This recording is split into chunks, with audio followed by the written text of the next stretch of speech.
لاہور داتا دربار کے قریب سیورش میں ماں بیٹی کے گرنے کا واقعہ 10 ماہ کی بچی ریدا فاطمہ کی لاش 17 گھنٹے بعد مل گئی۔ لاش 8 کلومیٹر دور سگیاں پل سے ملی۔ ماں کی لاش گزشتہ روز 6 گھنٹے بعد 4 کلومیٹر دور آؤٹ فال روڈ سے ملی۔ اندھیرا اور مناسب روشنی نہ ہونے کی وجہ سے بدقسمت خاتون موت کا گھڑا نہ دیکھ سکی۔ ڈی جی ایل ڈی کا ایکشن، داتا دربار منصوبے پر کام کرنے والی پوری ٹیم معطل کر دی۔ کانٹریکٹر اور نجی کمپنی کو شوکوز نوٹس جاری۔ نسپاک ٹیم کے کردار کی بھی انکوائری کا حصہ بنانے کا فیصلہ۔ D I G operation Faisal Kamran کا کہنا ہے کہ معاملے کی انکوائری کے لیے کمیٹی بنا دی گئی ہے۔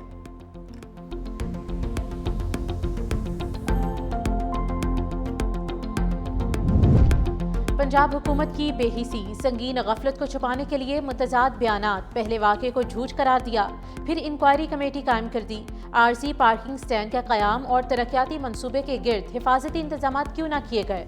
رات کے اوقات میں مناسب روشنی کا انتظام کیوں نہ کیا گیا؟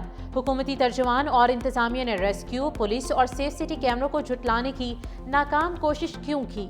دلخراش واقعے نے سنگین سوالات کو جنم دے دیا۔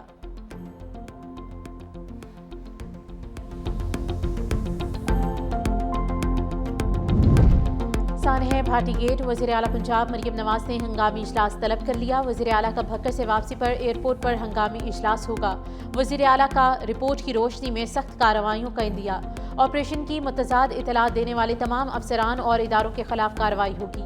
پولیس، ریسکیو، واسا اور ضلعی انتظامیہ واقعے سے متعلق تمام پہلوؤں پر مبنی غیر جانبدار فیکٹ فائنڈنگ رپورٹ فوری پیش کریں گے۔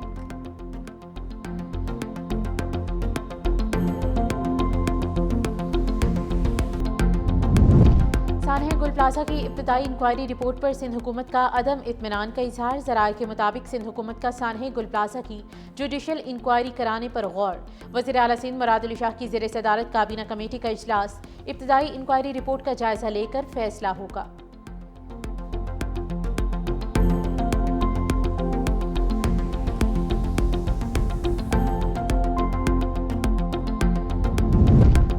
ایم کیو ایم اور پیپلز پارٹی کے درمیان رابطہ، سانحہ گل پلازہ کے حوالے سے مطالبات اور دیگر مسائل پر بھی بات چیت۔ ذرائع کے مطابق ایم کیو ایم اور پیپلز پارٹی رہنماؤں کے درمیان حالیہ کشیدگی پر تبادلہ خیال۔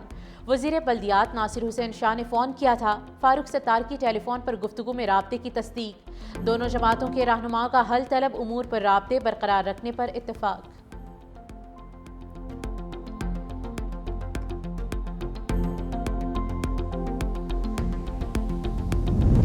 مسلح افواج ہر خطرے کے خلاف مکمل تیار ہیں۔ جنگ کی نوعیت میں نمایاں تبدیلی آ چکی۔ جدید ٹیکنالوجی مستقبل کی جنگی حکمت عملی میں مرکزی کردار ادا کرے گی۔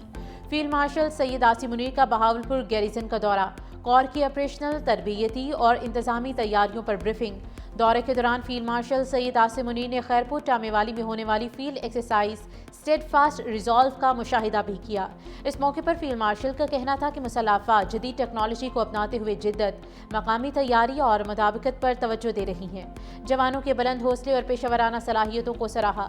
فیلڈ مارشل نے جنوبی پنجاب کے طلباء کے لیے روحی ای اسکلز لرننگ ہب کا افتتاح بھی کیا۔ فیلڈ مارشل سید عاصم منیر کی یادگار شہداء پر حاضری، پھولوں کی چادر چڑھائی، فاتحہ خوانی کی۔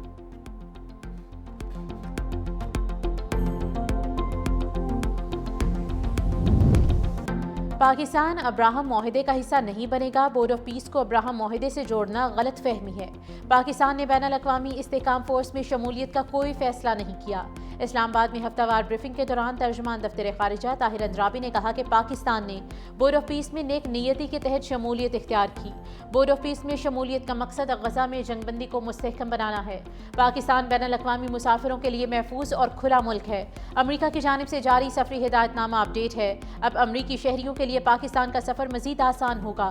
امریکی ویزا پابندیوں کے خاتمے پر بات چیت اسلام آباد اور واشنگٹن میں جاری ہے۔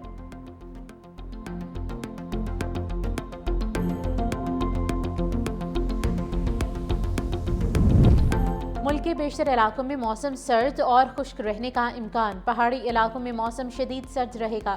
اسلام آباد میں موسم سرد اور شام میں مطلع جزوی ابرآلود رہنے کا امکان۔ خیبر پختونخوا کے پہاڑی علاقوں میں شدید سرد موسم متوقع۔ مری اور گلیات میں موسم شدید سرد رہنے کی پیشگوئی۔ کشمیر اور گلگت بلتستان میں موسم شدید سرد اور مطلع جزوی ابرآلود رہے گا۔ بلوچستان کے شمالی اضلاع شدید سردی کی لپیٹ میں رہیں گے۔ زیارت سے برف ہٹانے کا آپریشن مکمل، رابطہ سڑکیں بحال۔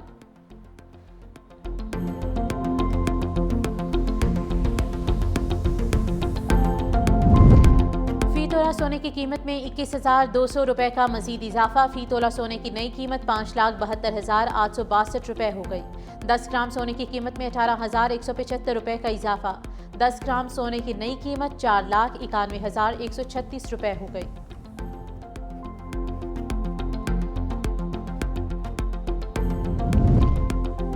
کاروباری ہفتے کے چوتھے روز اسٹاک ایکسچینج میں شدید مندی ریکارڈ، 100 انڈیکس میں 6,300 پوائنٹس کی کمی ریکارڈ، انڈیکس 1,82,000 پوائنٹس پر ٹریڈ کر رہا ہے۔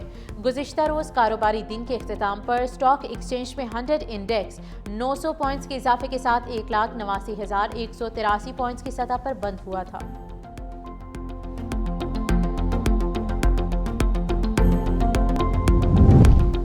اور کولمبیا میں چھوٹا طیارہ گر کر تباہ، 15 افراد ہلاک، طیارہ وینزویلا کی مشرقی سرحد کے قریب پہاڑی علاقے میں لاپتہ ہوا۔ کوکوٹا سے اوکانا جانے والی پرواز سے لینڈنگ سے کچھ دیر قبل ہی رابطہ منقطع ہوا۔ طیارے میں کولمبیا کانگریس کے ایک نمائندے سمیت 13 مسافر اور 2 کرو ممبر سوار تھے۔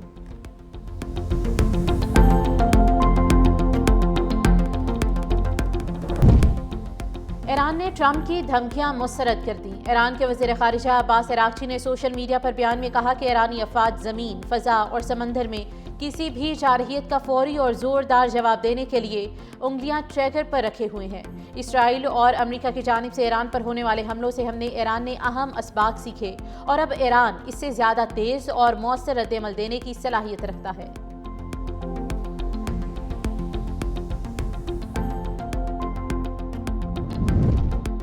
ایران کے ساتھ بڑھتی کشیدگی، مشرق وسطیٰ میں امریکی جنگی جہازوں کی تعداد 10 ہو گئی۔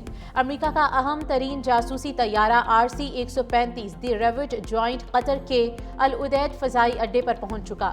6 EA-18G گراؤلر طیارے بھی مشرق وسطیٰ کی جانب روانہ ہو چکے ہیں۔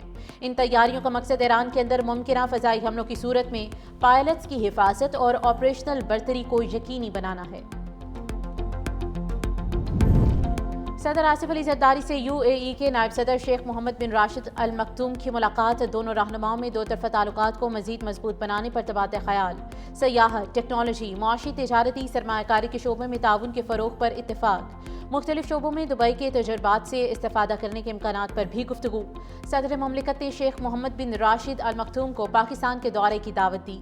صدر آصف علی زرداری سے DP World کے گروپ چیئرمین اور چیف ایگزیکٹو آفیسر سلطان احمد بن سلیم کی بھی ملاقات، پاکستان اور DP World کے درمیان بڑھتے تعاون کا جائزہ لیا۔